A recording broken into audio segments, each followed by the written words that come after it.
আপনি সারা জীবন সুদ খাইছেন, সারা জীবন ঘুষ খাইছেন, ওলামায়ে কেরাম হক কথা আপনার জন্য বলতে পারে নাই।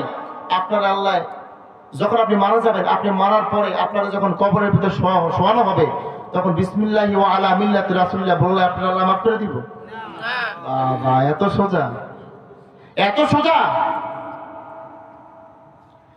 যেই ব্যক্তি ইসলামের জন্য, দ্বীনের জন্য জীবনটাকে উৎসর্গ করে দিল, যেই ব্যক্তি কোরআনের জন্য জীবনটাকে উৎসর্গ করে দিল, ওই ব্যক্তির দাম আল্লাহর কাছে কত বেশি।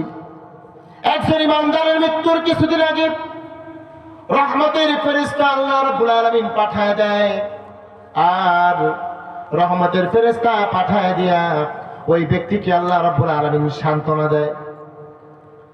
কেমন ভাবে সান্ত্বনা দেয় আল্লাহ কোরআনে বলেন, আল্লা তাখাফু ওয়া লা তাহজানু ওয়া আবশিরু বিল জান্নাহ। আল্লাহু আকবার। ওই মুমিন বান্দা দুনিয়ায় বেঁচে থাকা অবস্থায় জান্নাতে তার ঘর দেখতে পায়, ওই রকম ঈমান আপনার আমার আছে নাকি? ও মুসলমান, বালিশের সঙ্গে মাথাটার লাগায় একটু চিন্তা কইরেন, কি করলাম?